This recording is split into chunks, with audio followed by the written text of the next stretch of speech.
talk about who's with us this evening and give an overview of what we're going to be talking about. My name is Sarah Kiesewetter. I am the founding headmaster of John Adams Academy in Douglas County. I'm so honored and humbled to be here and thrilled beyond measure for this journey. This has been something that I've worked for a long, long time, and I'm thrilled to be able to participate in and serve our community and provide classical education to more people, to anyone who wants it. So I'm just super, super excited to be on the team and for the board's trust and for the community's trust that we hope to start developing tonight. So good to meet you all. And I'll go a little bit more into my bio here in a few. With me tonight, I have Mrs. Kim Gilmartin, and she is the co-founder of John Adams Academy, has poured in years of her life into this school and has been with it since the beginning, has poured in a lot of her time and talent. She's in the business of helping charter schools exist. She's been doing phenomenal work for John Adams Academy. She works tirelessly behind the scenes, and she is also the vice chair of the board. So she'll be providing some answers to questions this evening as well.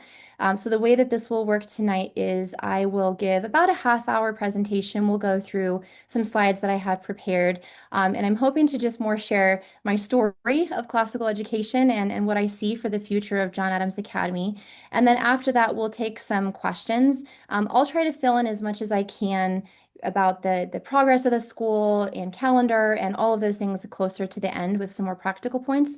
So if you do have questions, if you wouldn't mind going down to the bottom of your screen, you'll find a button that says Q&A. It might be in the More tab. That's where it was in mine. I couldn't find it at first. And then if you click on the Q&A, you're welcome to put your question right in there. So I'll answer those at the end of the session, and Kim will step in and read those, and then either I will answer them, or if it's more something that she can answer with specificity, since she's been doing this since the ground up, then she'll answer those questions as well. So again, so glad to see everyone. Thank you for being here. Welcome to John Adams Academy. This is a school that's going to be providing an American classical education, and our mission is to restore America's heritage by developing servant leaders. And what a powerful message that we get to send to our community, that we're educating not just for college and career readiness, we're educating not just for great jobs, which we all hope we get, and we know that we have great hopes for our children, but it's a vision that encompasses what we hope our children will be, that they're going to be good people and that they're going to be people who want to serve their community. And in a world where we know that that's critical for the preservation of our liberty, it's the reason we're able to be here on this webinar tonight. I'm so excited to just talk about that a little bit more and give you some details about what that looks like for our school.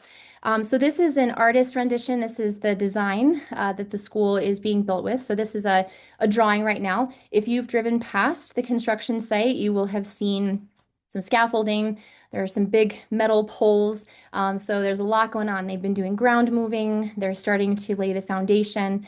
We're on track to be open in the fall, and it's going to be a gorgeous, gorgeous facility.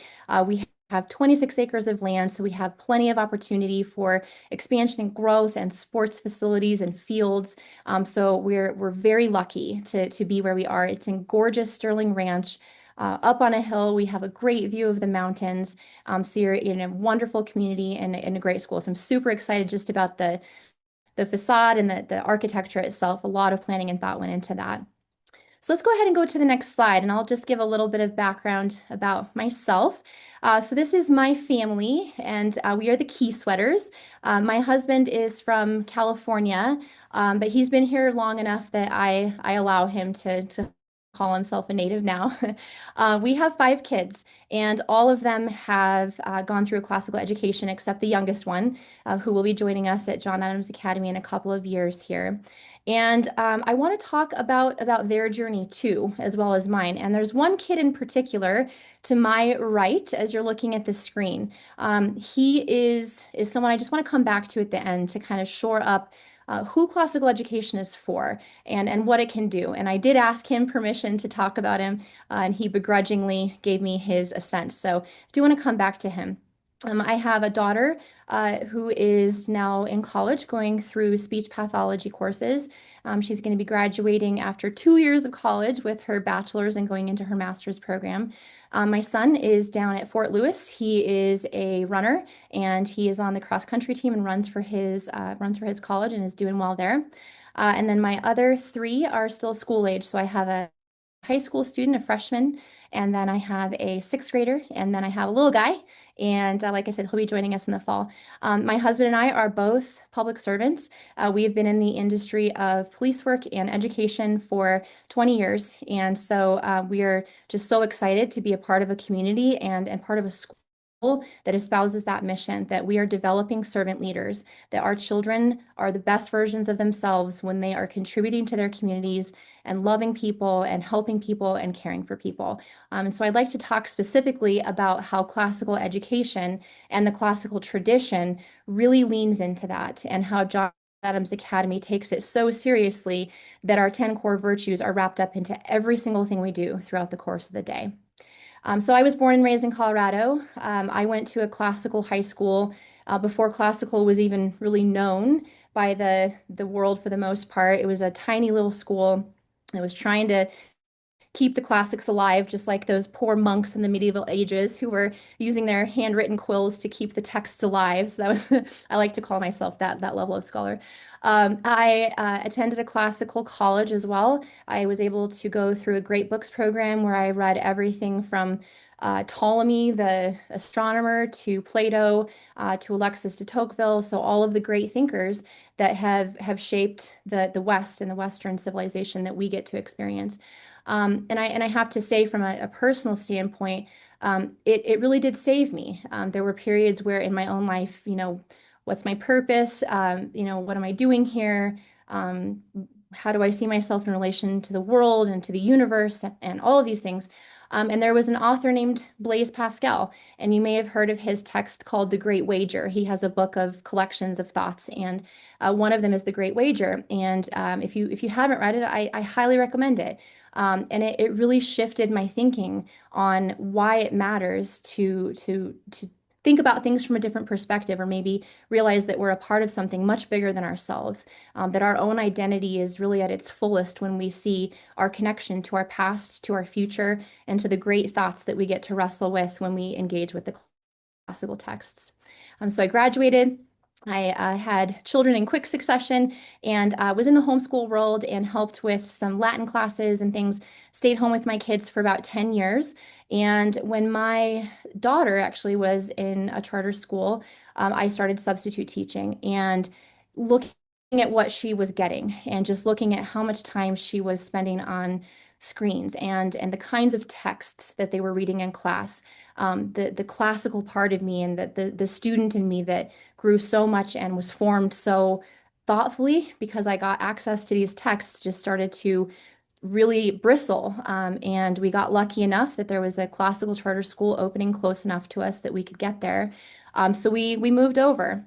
And that has been our life. So all of my kids were at the school where I worked for many years.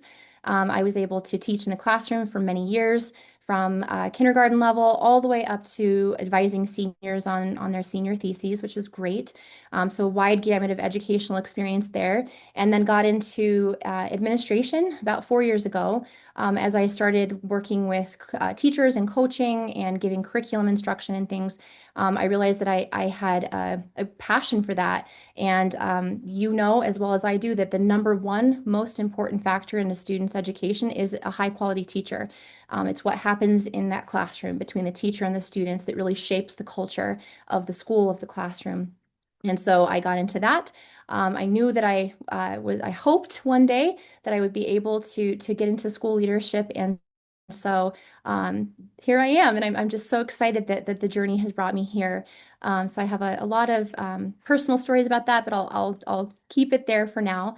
So this will be my inaugural year with the school, and so all of our team that we're building right now, we're going to start showing to the community as soon as they get hired. I would love to have you meet them and see their faces and see the curriculum that we're teaching, and so we'll be able to do a little bit more of that in our next webinar. that we have in a week from today. So we're just kind of talking about the background of classical today, and then we can get more specific next week. So there's my family, and I want to come back to the guy on the right at the end there. Can we go to the next slide, please? Thank you. So let's talk a little bit about classical education. Maybe you've heard of it, maybe you are already involved in it, maybe you don't know anything about it. If you already know a lot about it, bear with me, and maybe there will be some new things for you to consider and ponder as we go through. But it's important to talk about the classical tradition because that is what John Adams Academy is. It's a classical school rooted in the Western tradition. And so what does that look like? What do students do in the classical tradition? And we can talk a lot about the definitions that we find with classical education, like the quadrivium and the trivium, and we'll get to all of those details later on. What I want to convey tonight is that there are two main components in the classical tradition that every school takes seriously who provides a student with this kind of education. The first is that definitionally, education is the transmission of a culture, what we know and what we value. So, from the academic side of things, what we know comes into play. Classical education for millennia now has always come back to what we call these enduring, lasting questions. And these are the questions that manifest no matter the time or the age or the place in which we live. Questions like, why am I here? What's my relationship to the universe? What's in the universe? What's stuff made of? What's justice? What's friendship? What do I owe my neighbor? What does my neighbor owe me? What's a government? Why do we have one? Why is it critical that we live a life of virtue? Right? Those are the kinds of questions that we consider because we're human, and they touch on the very essence of what it means to be a human in relation with other people and with other things. And so these enduring questions manifest over and over again. And the thinkers who have wrestled with them the best are what we call the great thinkers. And they're the ones who have written the best texts on this, the most thoughtful texts, and have wrestled with these ideas better than anyone else. They are the people who have shaped the way we as a society think about our own identities, our own existence, our country, and its founding principles. And so for students to be immersed in rich content tradition is to wrestle with the very questions that the great thinkers did. And the great thing about classical education is that those questions are never fully answered.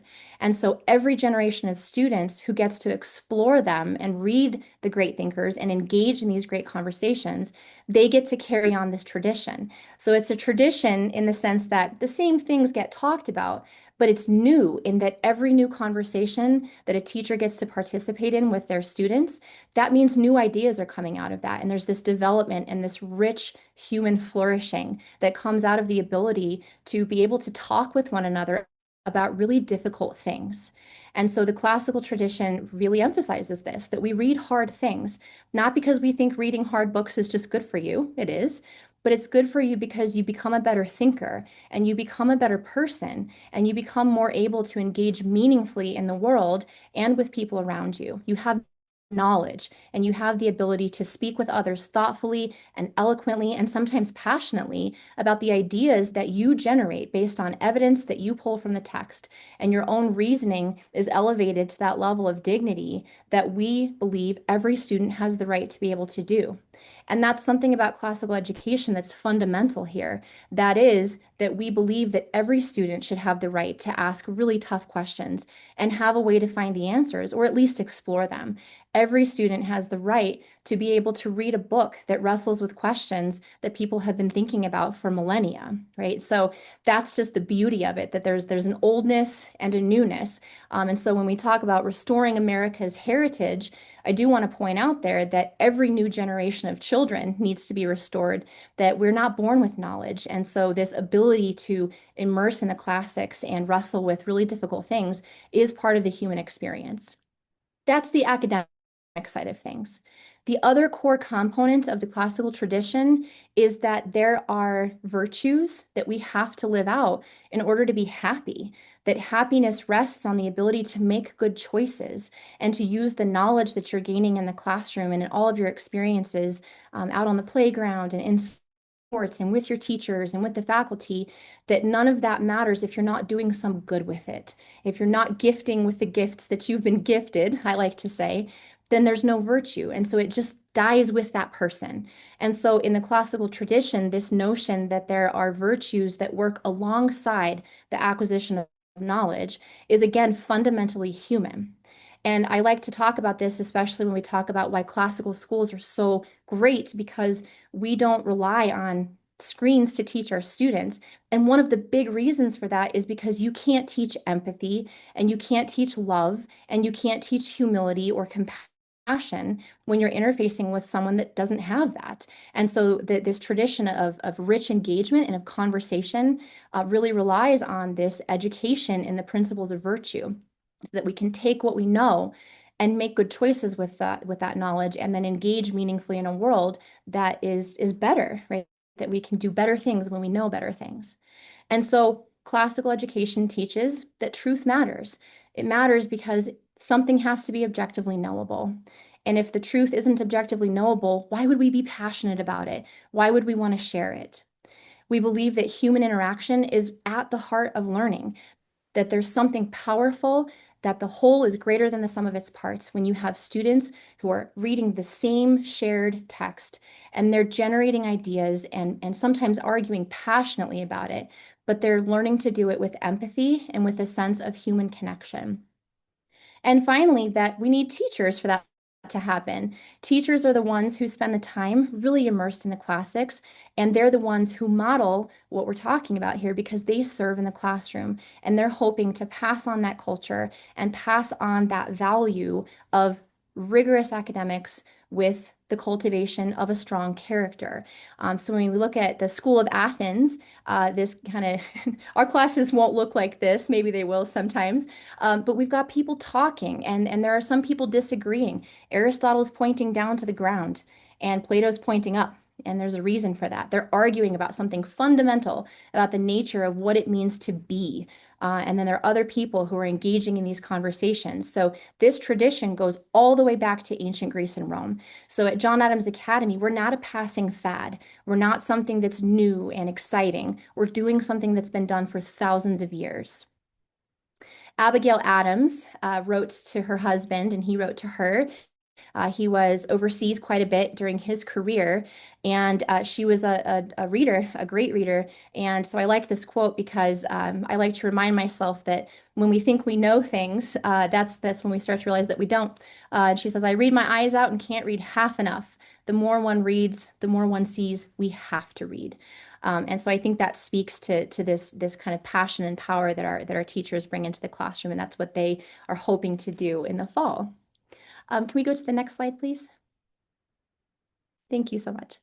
So I talked about human connection through classical education. And at John Adams Academy, we separate that into what we call the three key pillars.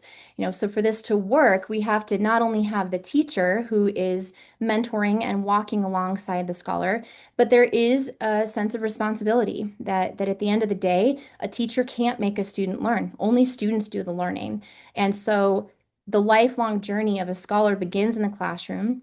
We hope to instill this sense of you can learn as much as you want to learn. You can go as far as you want to go. It does depend on how much work you put into it. And so this is something that we teach from a young age that, as we're talking about these enduring questions and learning how to read, and I can't wait to talk about that. That's something I'm super excited about as we're learning to do math, that there's an element of yourself that you have to pour into that to make that be successful.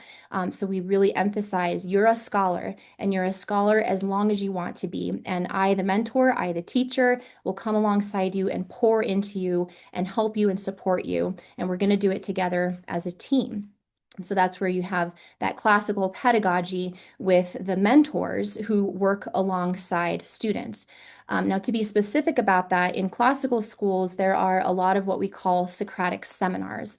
So this is students reading a text or working through a problem, going through a science experiment, and then talking afterwards. And lots of schools use Socratic seminars, so it's not a super new term for anybody. But if it is, that's okay.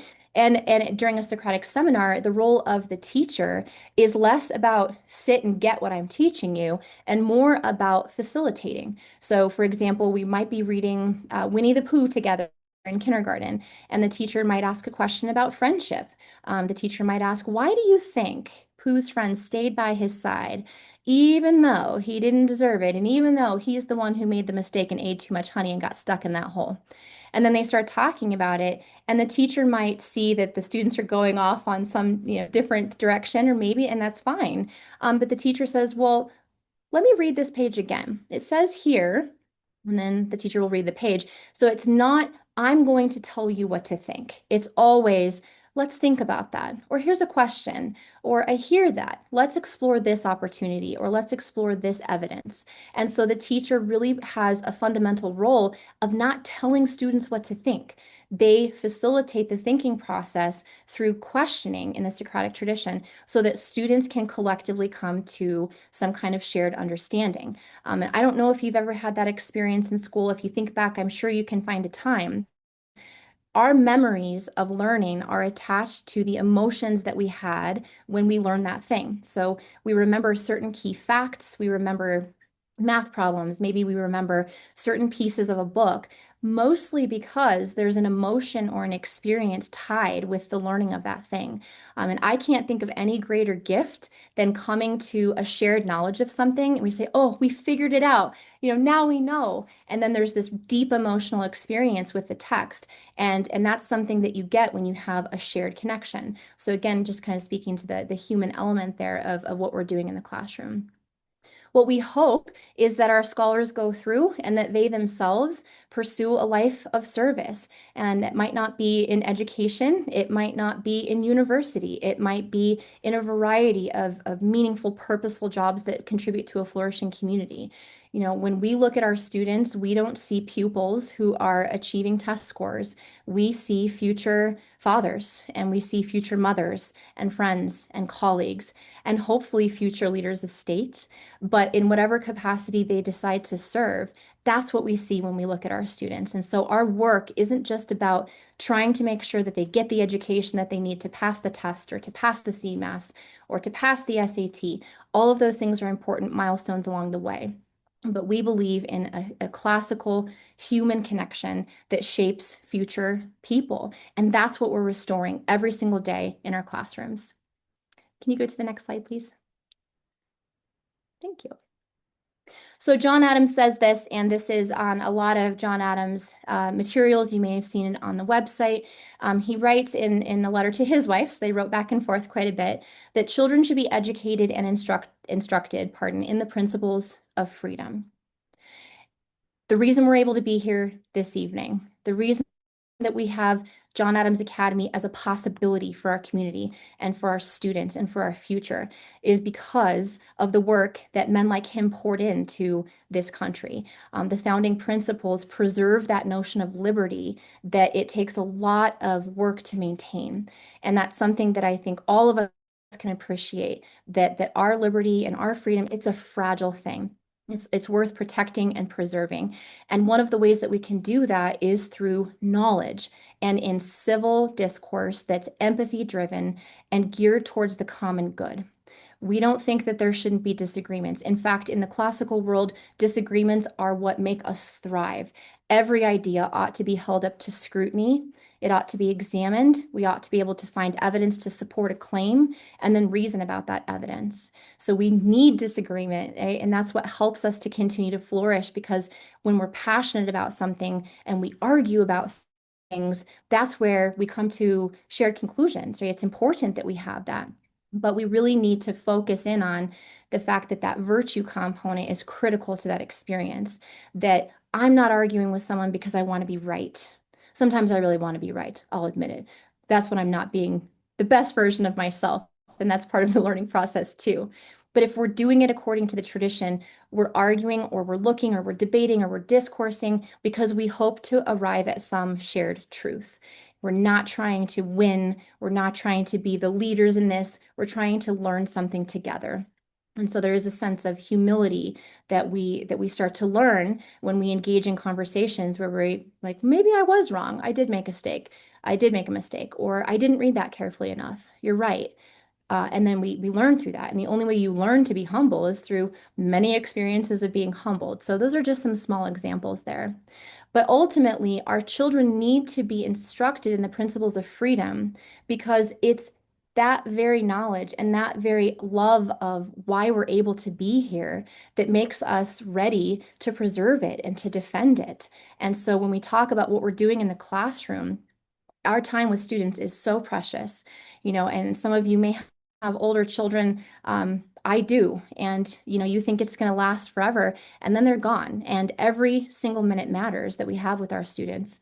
And so that notion that every minute in the classroom matters, it's again, not because we're trying to get them to achieve a test score. It's because, man, I've got 1 hour today to help to make this a better human and to help her to be a better human and him and this whole class. And that drives our teachers with a sense of noble purpose, that the work that they're doing isn't just for that moment. It isn't just for the knowledge acquisition. It's so that we have a society that loves America and that is willing to talk about it and love it and defend it in whatever way they decide to go out and serve their communities. So just to kind of rein it in there, classical education is about human connection. No screen can take the place of a teacher because it is the very act of friendship and discovery that happens in conjunction with other human beings that drives the learning process. It's about human engagement. And when we have that, it leads to higher student achievement. When we are really wrestling with important, interesting, relevant things, we're going to do better. And it's ultimately about human learning, right? We are there because we want our children to be better people. We want our society to be better. And so there's no computer that can take the place of that. And I know that every parent understands and knows deeply that what they do, the experiences that our children have are so precious and so few from the time that we have them to the time that they grow up and that they leave us. And the last slide. I've said a lot of very lofty things about education, and this is where I want to kind of talk about my story a little bit more and give some perspective on why I firmly espouse the notion that classical education is for all students. Fundamentally, everything I've been talking about, this idea that humans have the right to be able to wrestle with the questions that have helped shape their identities and our history and our story in the place of a great narrative. We believe that that's true for everybody. But to get more particular, it takes a lot of really hard work, and we read really hard books. And sometimes the texts are paragraphs with 20 sentences, and all of them are syntactically difficult. And so we recognize that this is an academically rigorous curriculum. And so, what does it mean to be classical for all? It means that our teachers have to be experts. It means that they have to have surgical like precision when it comes to the teaching of reading and to the teaching of math and the basic foundational structures that our students need to be able to access higher level texts. So, what I am really, really interested in and have spent my career doing is blending this notion that we can read really hard texts and we can also train teachers from the classical background into research-based best practice teachers that understand how to use the data thoughtfully and that understand that when we're talking about books like Teach Like a Champion, they actually are very classical in nature because when you're doing your best teaching, your students are doing their best learning. And when they're learning about things that matter, that's when you really start to see the impact of the education that students get at John Adams Academy. So in our school, we're really heavy on professional development. The instructional coaching from the first year will come from me almost exclusively. I'm really, really passionate about making sure that our teachers know how to teach reading. I've made it my life's work to understand what that looks like and hiring the best math team that knows the foundations of mathematical education, science education. And so I'm really excited to start sharing with you the team members that we're bringing on board. That's in the works right now. We expose our students to the best, and so we'll have questions like, what do you ever read books like XYZ? And I'll say, well, they're totally free to read those books. Any text that a student reads, especially if they're a resistant reader, a reluctant reader like my son is, that's fantastic. But every minute matters in the classroom. And so that means that what we give our students is always rooted in the classical tradition and is elevated to the level that's worthy of the dignity that they deserve as scholars in the classroom. There's constant interwoven character formation. This doesn't look like reciting the 10 core values at the beginning of every day, or sometimes you'll see students, saying a recitation about how they're going to be good for the day. Those are helpful reminders. But it actually looks like we train our teachers to really think about what does it look like to be a friend in the first grade? What does it look like to be a friend in the 12th grade? What does responsibility to your neighbor look like when you're a 7-year-old? What does it look like when you're a junior in high school? What does coming alongside someone as a mentor look like as you get older and start to take on more responsibilities? What does your respect to the classics look like as you grow in your knowledge and in your wisdom as a scholar? And so we really emphasize that alongside that best practice, that our teachers are always finding ways to tie it back to this notion that what a servant that was. That was amazing. Look how you gifted what you just learned to someone else. And so that looks different, right? There's no definition of what that looks like because our students are always in different ages and different stages of development. And so our teachers are trained in recognizing what does age appropriate instruction about what it means to be a good person look like at this age. A really particular example is, a kindergartner who's learning how to write his first letters. That takes a lot of work and a lot of stamina, and you have to sit in your chair for like 5 minutes, and that's so much time, but the student who does that, it feels a great sense of accomplishment when the teacher says, look what you've done, look what you've achieved, look at you. And then the student knows I've done something well. And there's virtue then in holding the pencil correctly. And so those are the kinds of small things that we talk about when we're talking about how do we really make the culture of the school center around virtue, right? It's not some distant notion that we're leading them towards. It's every single day. That math problem was really hard. I know. Let's do the next one together. And that's where you start to develop that perseverance and that respect for the process. We are intentionally low tech. I think you may have gotten that message from me that teachers are never replaceable, that the human connection component is at the heart of what we do in the classroom. And when we use technology thoughtfully, which we do, it's a tool, not a teacher. And so when we have all of these elements together, we can really do what John Adams tells us to do in his dissertation on the canon and feudal law. Let us dare to read, think, speak, and write. And he says, dare there intentionally. Let us dare to do this because it is a journey and it is difficult. And it's a process that takes many years of training and tears and homework and thoughts and being wrong and getting a bad grade on a test. But if you dare to do it, then you might just achieve it. I want to go back to my picture of the key sweaters, and I'll wrap up here and we'll take some questions. I want to talk about a guy named Bobby Kiesewetter. And Bobby is the most unlikely scholar. And he again, he told me I could tell this story. But he really struggled in a classical school. And he was not what you would call a traditional scholar. He didn't love reading books. He didn't love engaging in Socratic seminars. He wanted to, what he really wanted to do is he really wanted to run. And there were times in his career at school where we thought, is this the right path? Should we be doing this? Because he really didn't like it. And we wrestled back and forth. And that classical part of me said, oh, just keep trying. You might not see it now, but maybe it'll happen later. And so we did. And so we did what we thought was right. We talked with him and he decided to stay. Um, he started running and he started running really fast. And he started running with other people. And then he joined a team. And then before long, he was the cross country team captain. And so we started to see these virtues, like what's happening. Those of you who love sports, as I do, you know that sports are absolutely critical to the formation of students, that they provide this kind of character formation that I've been talking about. We love sports. We're going to have so many sports.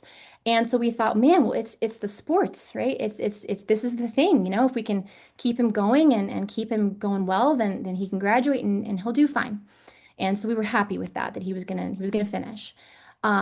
He started writing his senior thesis. This was a responsibility that all seniors at that school had. And he didn't let me look at anything. And, usually he would grunt at me whenever I would ask him what he was doing. So I didn't even know what he was writing about until I sat down at his senior thesis defense. Now, this is a student who had been in the classical schools all the way from his early grammar school years. And there he is, standing up at the podium, and he's comparing himself to Achilles. And if you know Achilles, he's the great hero of the Trojan War. And so I'm listening, and then I kept listening, and I realized he's not comparing himself to Achilles because Achilles was an athlete and powerful. He's comparing himself to Achilles because he's been humbled and he's learned the value of friendship. That's what classical education does. So with that, yeah, I just love it. It's every time I tell that story, it's hard not to tear up, but that's what that's what makes me passionate about this education and why it's good for everyone. So thank you for that. I would love to take some questions from the community now. Kim, would you mind asking? And I am happy to answer. Yes. Oh, and I just have to say, Mrs. Kiesewetter, that you made me tear up. You I made know. me I tear was like, up. I'm No, not going to no, cry. I'm going to a put that couple of story in, but a couple of times during it, not from that story, but because you kept talking about how our kids grow up and leave us. oh my But gosh, yes, it's so and true. I know. I have three kids that were classically educated. My two boys are now in college, and so I every year, my second just left last year, so every year I Yeah. go through this of Ah, okay, they're stop. leaving home. I know. And now my youngest is a senior in a classical school and she's going to be graduating. So anyway, okay, let's get on with this. Yeah. We have some great That's questions great. that have been coming in, and so I'm just going to ask them, and I just want to ask them all. I don't see any redundant ones here, but if there are some redundant ones, I may just answer it directly in the screen. But otherwise, let's go through this. The first one is, what is the typical classroom size at John Adams Academy? Yeah, so that's a really great question, and I'll speak to the student teacher ratio that we'll have as well. So we're slated right now to have three sections in both kindergarten and first grade that would be 25 students per class, with one classroom teacher per, and then one teacher aide that would float between the grades. So that's the base. And if there are students who have additional needs or students who need para support, that's something that once we have them enrolled and see their plans and talk about, then we can get more support in the classroom. From second through sixth grade, we'll cap at 30. That would be one classroom teacher per class. And then again, every grade would have a teacher aide that would float back and forth between both classes. And then the sections in the secondary school, starting in seventh grade, would be capped at 30 per section. Okay. Next question. How many teachers would every student have every year? So self-contained grades kindergarten through six, with the PE teacher and music teacher and art teacher being someone that they would go to see throughout the course of the week. So self-contained classrooms in the elementary. And then in the secondary side, they would be seeing a variety of teachers. That would be their PE, their extracurricular teachers, their specials teachers, and then their core content teachers, which would be history, science, math, and English right now. Okay. Do we have an idea about the daily schedule of the school? What time would school start? What time does it end? And are there any before or after school programs? Yeah, really great question. We relied on before and after school programs in great measure at times in our life. And so, yes, we're in active partnership and kind of the investigative mode right now with some childcare providers who partner with charter schools. So, childcare providers who do this pretty regularly.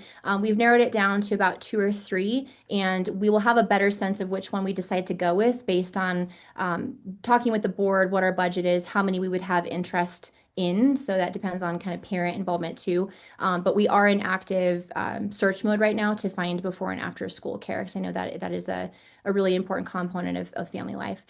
Daily schedule is not set yet, but I can give you the parameters of what we're looking at. The reason it's not set yet is that I draft the calendar and the daily bell schedule. That's got to be approved by our authorizing agent, CSI, and then the board also has to approve it. So I imagine that that will be set in about the next month or so. But generally speaking, we're looking at a start of school, so just when we start our school year, closer to the end of August, so that we have a little bit longer summer break. We are going to map to Douglas County's holiday breaks, but we will have some shorter breaks in the fall. So like where they have a full fall break, we'll have shorter days. And then we'll have an intermission in the spring that is not a full week long. So that way, fewer PD days as well. So the year is a little bit more dense, but it allows for still the same breaks that Dougco has and a longer summer for families to enjoy with their students. Daily start time is going to be around 7:45 drop off with an 8 o'clock start time and then 3 o'clock end of day. Okay, great. All right, here's a question on security. I'm just going to read it as Yeah. exactly how it was written. I saw Yeah. some people were trying hard to shut this down, calling it an extreme school. In the current climate, do you feel like there will be any on-site protests? Do you feel like there may be any security concerns? Additionally, can you speak to any measures the school will take in regards to security and keeping the kids safe? Yeah, and it's a really, really good question, and I'm sure one that many parents have. So thank you for asking that, and it's a really important one to address. So I'm in the process of drafting the school safe plan right now, and then we'll go into the school safety plan, and that will also include our safety protocol measures, our threat assessment team, and kind of the overall structure of the school. So I'll get to that in a minute. What I do want to start with is that when we think about school safety, oftentimes myself included, our mind goes to, are there locks on the doors? What does the external internal entrance look like? Are there holding areas? Are there staff there? And we will talk about that. But one of the core components of school safety is actually school culture. And so we are really lucky to have a smaller size school where we have, again, that human engagement and human interaction. Teachers who are really focused on their students and that virtue formation. So, even just from the cultural perspective, we have a community where we're really dialed in and paying attention to students and how they're doing and having conversations with them many times throughout the day. The culture of a school really does determine a lot of what we see come out of safety measures that schools have to take or violent incidents and things like that. And they're very low to non existent in classical schools. And the big reason for that is that there is this kind of ethos, if you will, of we're here to do something serious, we're here to do something meaningful, and we're here to do something that's going to change the world. And so that spirit is really present in the school. So that's kind of looking at it from the baseline.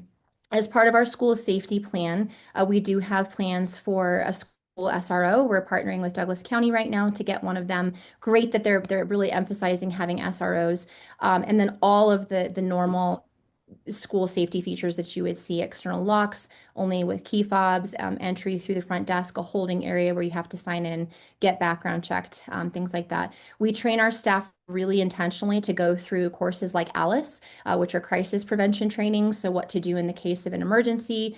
They go through all of the trainings like CPR, first aid, social emotional training, mental health training, sexual abuse prevention training is a really big one in schools too. So they have to go through and maintain those certifications every year. And that's not just because it's required by CRS, but because it's just the right thing to do. We're working with students every day, and safety is the number one most important factor in our minds there.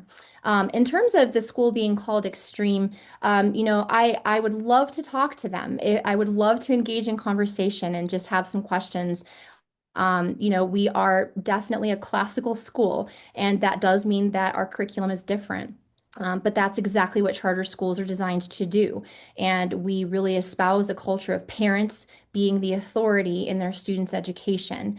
So it is extreme in that it is different, if that's the adjective being applied there.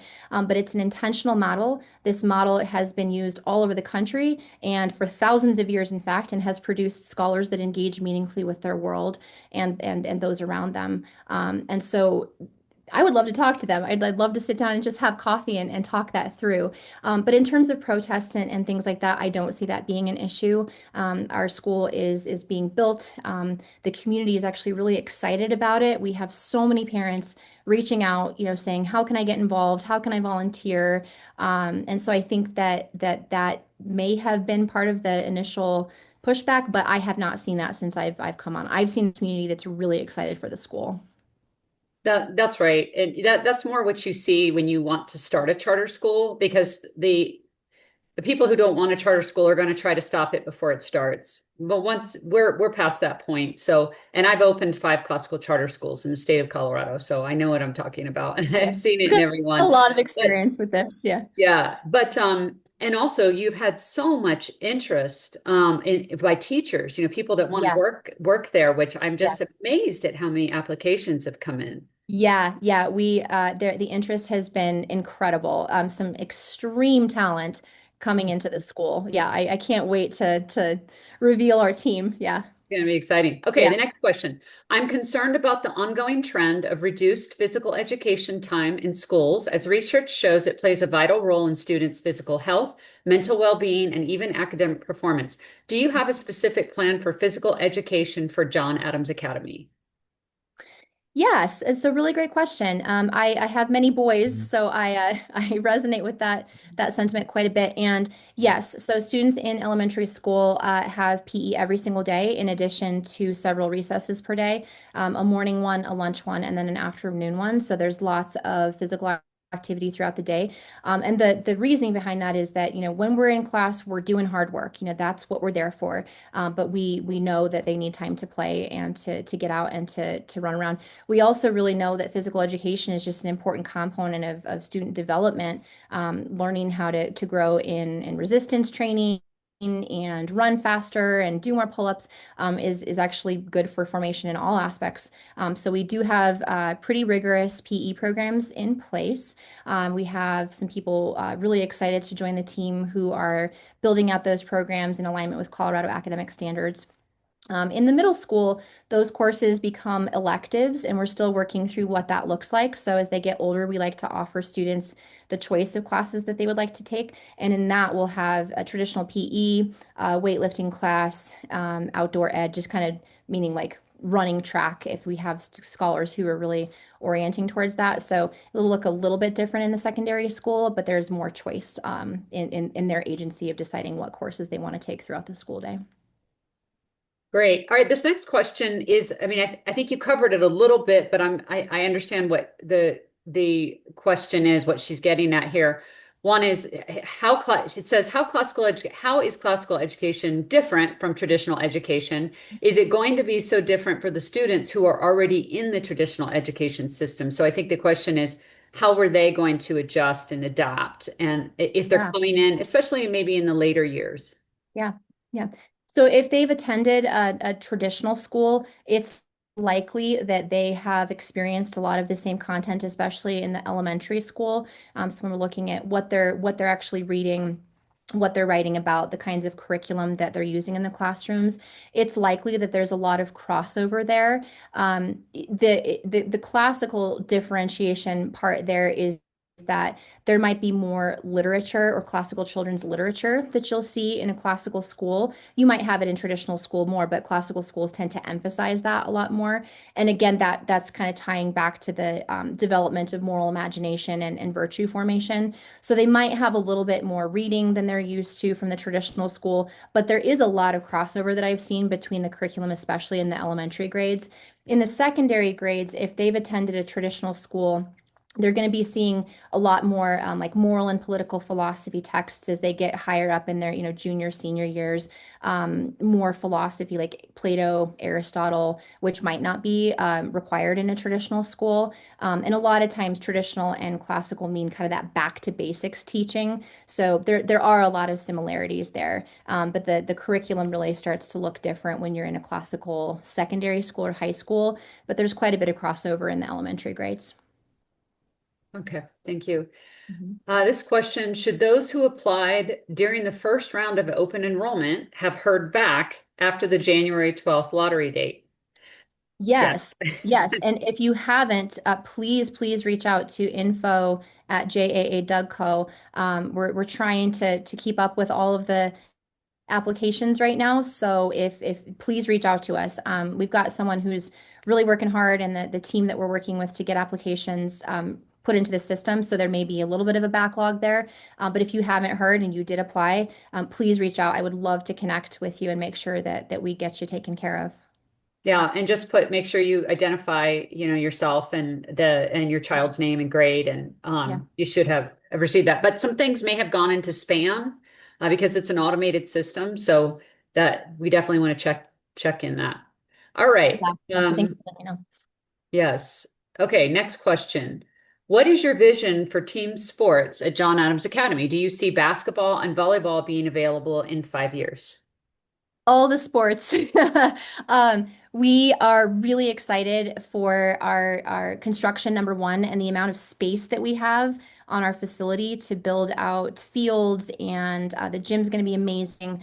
One of my, really important jobs in the first year of the school is finding an athletics director who's going to start building into the middle school feeder programs, get us into leagues right away, looking at the requirements for CHASA.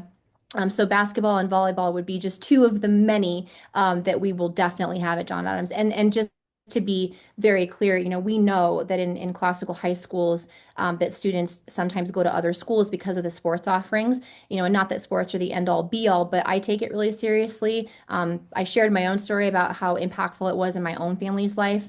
We know that it's a really important part of the student experience, and just a part of the culture too, that when we're all rallying around our teams and watching them play, that there's an energy and a power there that really defines the school culture, especially on the secondary side. So absolutely. By year two, when we have our first freshman class coming in, so that's when we can start really working on getting our CHASA participation. We will definitely have the teams available. What that looks like in terms of CHASA participation and the leagues that we can play in, we have to kind of follow the rules, and there's a timeline there. But yes, in answer to your question, all the sports. Yeah, and I'll just add on to that because, and that's one of the things, Mrs. Kiesewetter, that you stated right up front when one of your very important and first hires is an athletic director, because you know how important this is. And, as someone, as a mom who has had three kids go through classical education, and I think almost every parent will say this, that have had their kids stay in a classical school from grammar school up through high school.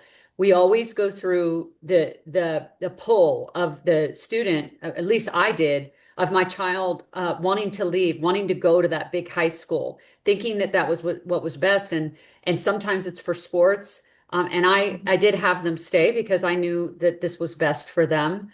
But we don't want, we want to make it easy for you. We want your kids to want to stay in the school because going through school all the way, going through high school and experiencing that really rich curriculum and that crowning, jewel of the senior thesis and all of the, my son, when he got to college, his first year, he said, and he complained to me during high school many I times. remember. And when he got to high school, he had to peer review some of his freshman English papers. And he said, "Oh my gosh, thank you for sending me to a classical school," because he said these kids don't know how to write.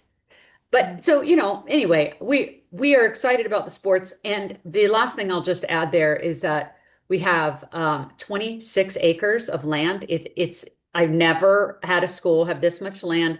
We don't even have we can't build on it for a while, but we're going to do this in phases. So we're going to build the first phase, which will get us where we need to be, probably through year three. And then the second phase will be a much better, a much bigger high school, a different wing for that. And so that just comes in time.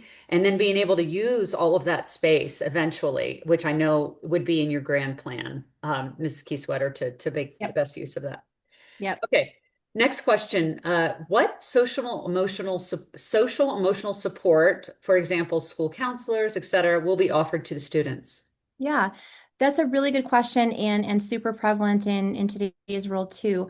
I recommend a book. I'll just recommend it, and would love to talk to you about it, called Bad Therapy. And this is something that I found to be a really impactful book. It's about Abigail Schreier, and she writes pretty persuasively and with a lot of data about the need for social emotional wellness in schools. And as it turns out, it's not through programs that we bring into the school. It's not through curriculum that we bring in where, students do a Thursday of this is what sharing looks like. She makes this fundamental argument that it really does come from this training and interaction that adults are having with children. Um, we have the budget for a school counselor right now, so we're looking at options there to see, what we can afford and what we need in terms of student health. But what I would answer to that is from a programmatic perspective, the culture is the social emotional curriculum that you might see brought in from the district or an outside source. That's just rooted in the fabric of the curriculum that we provide to our students. So, we also are really tapped into CSI, to all state resources. Referrals for mental health are something that we take very seriously, and those will be available to parents on our website, where, lots of places where parents can go for additional support too. Thank you. How do you ensure the values you just described are held by the leadership and teachers at John Adams Academy? Yeah, that's a really good question. Yeah, so trust isn't just handed over. That's a relationship that's built and nourished. I ask that the community hold me accountable. I ask that you really communicate, and if you're seeing things or there are issues that ever arise, that you bring them to our attention. I've been in this for a long time, from the teaching side and now from the school leadership side, and what I do know is that every time I ever had a parent with a concern, that there's always truth in that concern. So one of the things that we train our teachers on is, how do we kind of take that defensiveness out of our spirit of reception, and then how do we engage with a parent to try to come to a solution. We take really seriously that parents are the primary educators of their children. Parents know their children better than anyone else ever possibly could. You know what they ate for dinner last night and what may have made them upset the morning that they came to school. And so we really hope that our parents hold us to account. So we go through a lot of training. We go through a lot of, this is what it looks like to be a teacher in the classroom. Part of the evaluative component of teachers and leadership. I mean, I'm evaluated by my board. Is how are you building the school's culture, and how are you really maintaining the attributes of the kind of professionalism that we hope to see in the classroom. So we call that more the art of teaching, where we're watching the interactions and kind of seeing those core virtues actually being taught and practiced in the classroom. There's always room for growth in that, obviously. None of us ever gets to the point where we have a perfectly run class. If you've ever heard of one, let me know, because I would love to have that teacher and principal give me their wisdom. But my simple answer to that is that we really hope that our community feels like they are empowered to have those conversations with us. This next question has sort of been answered, but I want to ask it because there may be other programs they're asking about. So what after school programs such as sports will be available? So maybe besides the Yeah. sports that you So mentioned. besides the sports, when it comes to after school programs, those are usually hosted by our faculty. So that's dependent upon what they love to do and what, they can offer. I've been in classical schools where there are lots of, outdoor clubs and things like that. One thing that we do kind of emphasize is that any after school program does need to be tied to our school's curriculum, so that it's an extension of what they're doing in the classroom. So I can't give too many specifics of that right now until we have our faculty and we say, hey, what would you like to offer to students? We've had, extension art experiences. We have all kinds of things, but it does kind of depend on teacher talent and availability there. Next question, will there be a gifted talented program? Yeah, so ALPs, or advanced learning plans, are built into our differentiated support system called multi-tiered system of supports. And so any student who is designated as an advanced learner would be offered an advanced learning plan. So we'll have an ALP coordinator who works with that student. And really that depends on, the number of students. What I will say is my experience in classical education is that almost every student who comes over with an ALP from a different school is pretty challenged with the curriculum. And so a lot of them, yeah, they will find projects to do within the context of the work that they're already doing in the classroom, because it is a demanding curriculum and it takes a lot of student effort there. So that's what we offer. If a student's designated, then we have an ALP coordinator who works. But what that looks like is that we like the classroom teachers to really have a say in that and a role in that, because it's the classroom teacher who would be just making sure that the plan is being executed. So try to work with them to make it meaningful. And a lot of ALPs I've seen in other schools, they end up doing a lot of busy work and things. And so we really do try to make it an intentional experience for the students who have that designation. Yeah, good question. All right, where can we find the 10 core values that students recite every morning? Yeah, I don't know that we'll make them No, recite no. them every morning. Maybe some teachers will really want to reinforce that message every once in a while, but it's on our website. And if you look under our culture, you'll see the 10 core values. It's underneath the cultures tab there. You should be able to find that. Yeah, and any questions that you have about that, please reach out via email and happy to talk to you more about that. Okay, this next question, I can answer it. It's how much oversight and influence does the Douglas County School Board have? I understand they've recently transitioned to a more progressive approach to education and youth sports. They will have no influence. Our school is authorized by the Charter School Institute, which is the state authorizer. So in Colorado, as a charter school, you can either be authorized by your district, they have exclusive chartering authority, or you can request to be released to the state authorizer, which is the Charter School Institute, which the Charter School Institute exists solely for the purpose of authorizing and helping to manage as an authorizer charter schools. So they have their focused resources on that. That is what we asked. We asked the Douglas County School Board last December to release us. They did by a majority vote, and then we applied to the Charter School Institute, and that application was put in April of 2025. So it was actually December of 2024 that we got the release. We were approved in June of last year. And so it's a very long process. But, basically, charter schools have a lot of autonomy. We have our own policies. There are statutes, things that we have to follow. We have to give the assessments, CMAS. We are a public entity. We have to have 100% financial transparency. We do have to meet standards. But we have a lot of autonomy. We have 100% autonomy in our curriculum, as you can tell from what we've been talking about here tonight. We have autonomy in our hiring, and then we have a local board. We have a board of 6 people. So you really are much closer to the parents and the families. You don't have one school board that oversees 65,000 kids, which is the way it works in the Douglas County School District. You have local governance. And that's the difference. Yep. Mhm. All right. Next question. With a condensed school year, when would summer start? Yeah, so again, this is all tentative. This is based on CSI approving the calendar that I've drafted, but we would be looking at end of May, so pretty similar to when Douglas County ends their school year as well. They have a lot of professional work days and PD days built into their school year, and our teachers will be doing a lot of their training prior to the beginning of the school year, and then we won't have quite as long of fall and spring intermissions.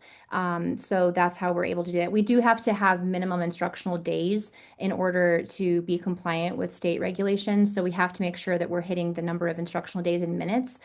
So the way that we do that is to give much longer summers, but then we've got a more packed school year. Okay, and the next question is, and I think maybe you could go through like the phases of the Yeah. building, but how many classes per grade? For example, seventh grade will have 3 separate classes. So if you could just go through that, where it's going to start and then where it might end. Yeah. So right now, our projected numbers for the secondary for seventh and eighth grade would be 30 students per grade. We have space for more, and so if you have students in middle school and you're interested in this, that's going to be those will be the grades where we'll have more seats available for students if you decide to go that route. In the elementary grades, we will have 3 sections of kindergarten, 3 sections of first grade with 25 students each, and then grades 2 through 6 will be 2 sections wide with 30 students capped per grade or per section, pardon.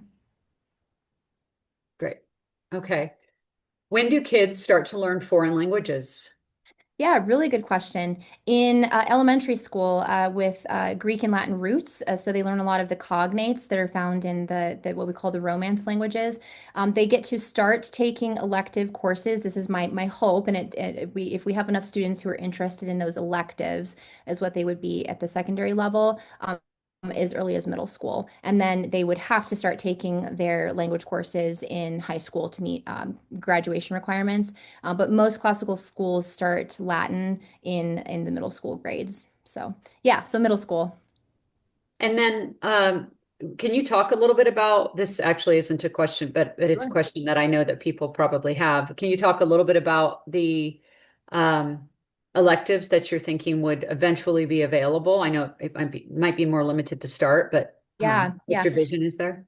To start, we will have the fine arts. So, classical drawing, classical painting, art theory, music would look like choir, band, orchestra, PE, and then the extension of that would be weights and possible outdoor classes, just depending on the need there. So that's what we would start with. And really, it depends on, what our community is asking for, what students are asking for. We always have to be careful about the decisions that we make about what we have in the school. But there's a lot of flexibility there. I work in a classical school right now where there's technology classes, technology survival, typing classes, things like that. So as we start, though, we'll be more in the realm of the fine arts or the kind of traditional classical extracurriculars that students would take. And then usually those options open up a little bit more in high school. So we're looking at some technology courses, extra language courses, things like that. Yeah. Okay, this attendee wants to know if all the sports includes football. I sure hope so. That's a big question with our athletics director that we're in the process of finding the best one ever.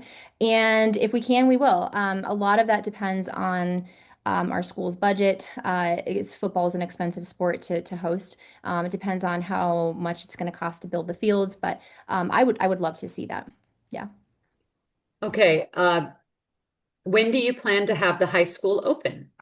Yeah, so the next school year. So we're opening in the fall of 2026. So in the fall of 2027, the 27-28 school year, we would be expanding into the ninth grade. So that first eighth grade class would then transition into the freshman year. Yeah. And there's Okay. there's never any determination for sure. I mean, it could look like we have a lot of interest. It depends on how many students we can hold, is really what it comes down to. By full build out, we're looking at 3 years for phase one, and then hopefully capping it around 1,400 students is what we're looking at for the school. Okay, the next question, will a recording of this webinar be available? Yes, I think Yes, we are recording it. Yes. we are, and we will, and there, I'm glad they brought that up because we will have future webinars. We'll do a kind of a mixture of webinars and in person, the first, well, it's the first in-person event with Mrs. Kiesewetter is going to be January 31st at the Overlook in Sterling Ranch.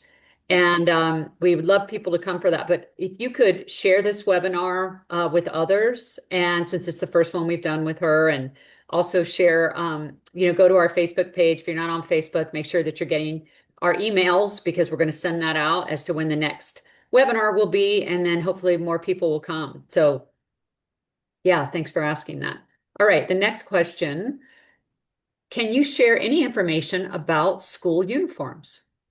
Yes, yeah. One of the biggest questions we get is about school uniforms. So we are in negotiation with Land's End right now, and they're a pretty reputable, dependable uniform company. We looked at others that have gone out of business and that they don't have product available, and inventory is tricky to get a hold of when you need it. So Land's End is really dependable. And so, yeah, we do. We should have some samples actually of what we are going to be requiring at our in-person session on January the 31st. But red, white, and blue, a really darling plaid, and then ties that'll be happening through Land's End. Okay, how will 504 plans be handled? Yeah, great question. Classical for all, classical for every student. So I will be managing the 504 plans the first year. I'm a 504 coordinator, unless I hire an assistant principal who has that background. So that looks like the same process that you would experience. Hopefully, it's been good for you. If not, it'll be good with us, where we go through current plans. If your student has a plan and you flag that in your registration packet, we'll be reaching out to parents at the beginning of that school year, making sure that we get those meetings set up and look through the accommodations and the services that we provide. So it'll look the same in terms of process. We really do try to work on best tier one instruction. So a lot of times those accommodations that students are receiving on other plans are just kind of built in to the fabric of the teaching experience in a classical setting. So I will be your contact for that, and we'll be reaching out to you in the early part of the school year if your student has a 504. So before the school year starts, to set up some meetings to talk to you about their current needs. Great.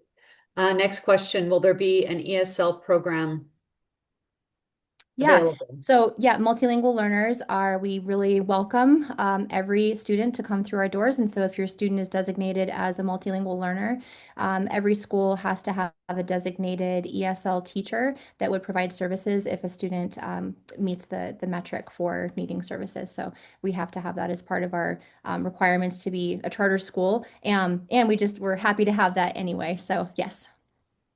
Right.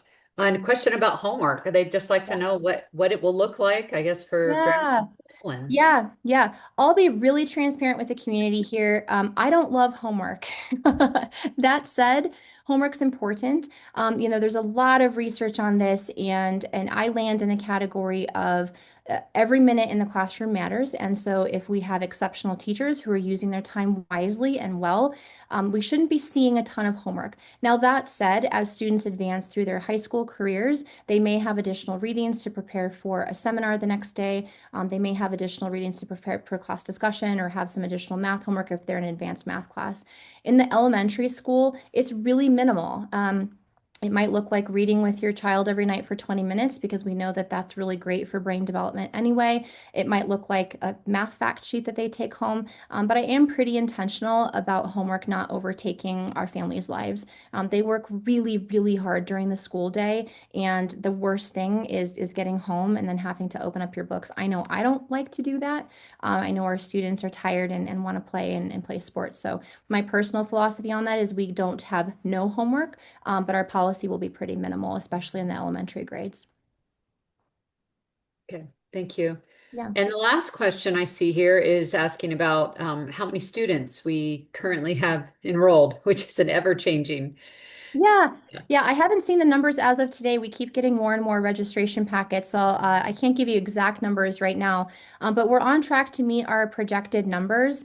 We do have limited seats available, so if you have an interest or if you joined tonight because you weren't sure, we're on the fence, I definitely recommend that you apply. The inaugural year really is the best time to secure the seat for your family. I've seen schools, classical schools, where even on sibling priority. So if you already have a student in the school, but you're trying to get a younger one in or they're ready to go to school, I've seen wait lists even among high priority sibling members of a family. So yeah, the classical schools fill up. People are really excited to have this education. So there are seats available. We're getting a lot in, especially this last week. I know that some wanted to meet me and come to some information sessions that have already applied.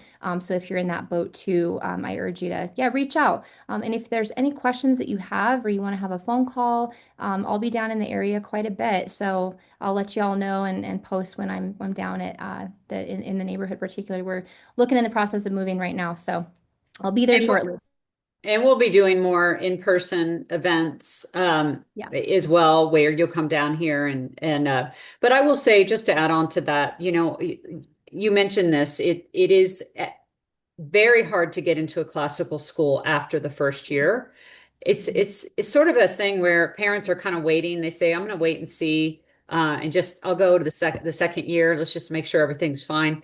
But that's what a lot of people are thinking. And so, you get these wait lists, and it gets very difficult every year. I mean, some of the very established classical schools.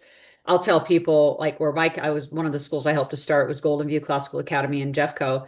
And, it's 50, 60 wait list, 50, 60 students deep. Now it's very hard to get into the grammar school. So we recommend to take the jump now. Sometimes it's a little hard for parents. They'll say, well, my kids want to stay here because of their friends are here. And you know what I did? I actually just recruited all my kids' best friends, and we all went to the school together. The Great. problem solved, right? There you go. But yeah, so just please give us a call or email if you have any questions about that, any Yeah, hesitation.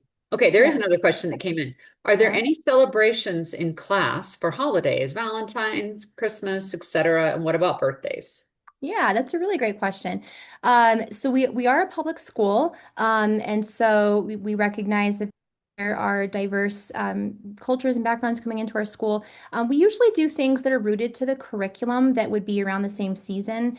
So there might be a celebration about a book that we just finished reading. Again, we really are intentional about trying to do things meaningfully, and so those celebrations tend to be tied to our curriculum. And the kinds of traditions that we begin to build in our own school. So that said, yes, around the holiday times we have activities and things that we do for our students, but they're generally tied to something that they're reading, maybe in literature, maybe they're learning about something in history there.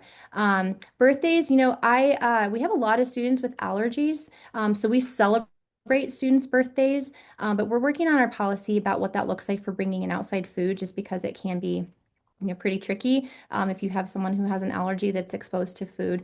But we celebrate our birthdays. We have some really fun traditions in the works about how we're gonna do that. So yeah, really good question. I just Before we wrap up or see if any more other questions come in, I want to just go back to one thing as it relates to enrollment. And that is, if you have not completed an application yet, I just want to kind of walk you through the process of that. You fill out an application, and if there is a seat available, you will get an offer via email. And then at that point, you can accept the offer, you accept the seat. And then you'll be asked to upload some documents. So that's the registration phase. And we try to get that done as quickly as possible because we want to confirm that this person is enrolled in the school. I want people to understand, though, that your school, wherever your child is currently, will not be notified. That's not how it works. There are parents that are concerned about that. That doesn't happen until much later. And so Mhm. you accept the seat, and then at a later, we do want to get the registration documents, things to verify, but then that happens later. And I don't know if you want to add anything to that, Mrs. Kiesewetter. No, I think you highlighted that pretty clearly. I would say that sometimes the uploading can be a little tricky, the documents that you're uploading, but don't let that be an obstacle. Just reach out to info, and we've got someone who can help with onboarding and getting documents and all those kinds of things. Or if you're waiting to apply because you don't have updated immunization records, that shouldn't hold you back. It's okay. We follow up and make sure that everyone's taken care of there. Yeah. Okay, we have two questions that came Yeah. in, but they're both the same, which Lunch is they would program. like to know about the school lunch program and if there Yeah. might be gluten-free options. Yeah. So we are in the process right now. We're kind of trying to get the uniforms taken care of right now. So that's one of my next tasks is to look for partnerships with contracted services. So we're not in district, so we wouldn't participate in the district lunch program. So most likely, and what a lot of classical charters do is they partner with vendors who come in who prepare food on site. A lot of these contractors actually provide really healthy food too. We had one at the school that I was at that was just amazing, and it was really affordable. And that being said, then of course we offer assistance to students who need that, Great. and gluten free as I well. Yep, Yep, yep, that's right. My son's gluten-free, and we had those options yep. at his classical school. Okay, well, I don't see any other questions. Is there anything that you want to add, or any closing thoughts, or maybe just mentions of our next parent meetings? Yeah, yeah, thanks for asking. So I'm just really grateful for you all taking the time. I know it's a big chunk of your evening and there's a lot going on. So I'm humbled and honored that you took the time to come and learn more about our school. If you join us next week, we'll be diving more into the curriculum. So I'll be looking at the resources that we have in the classroom, what students are actually reading, the literacy program that we have, and the math program that we're going to be using. So it'll be a little bit deeper dive into the classroom day itself. So would love to have you join us again, and it will be recorded as well. So even if you can't attend, you'll be able to access that too. Oh, one last thing I want to mention. I know a lot of people hate Facebook, but if you are on Facebook, there is a families group. It's a closed group, so it's not the public facing page. It's John Adams Academy, Douglas County Families page. I think just search for that. If you can't find it, send an email to info. And that is really for the parents to get to know each other and ask questions. And it's for the parents. It's for a community that can come together and just sort of start meeting each other and ask questions and see what you can do to help. Because, we're always looking for more volunteers to help spread the word. Most important thing now is just enrollment and making people aware of the school. Yeah, so thank you so much for being with us all tonight and hope to see you next week. Okay, thank you. Bye, everybody. Kim, are you going to stand for a little bit? Yeah, we still have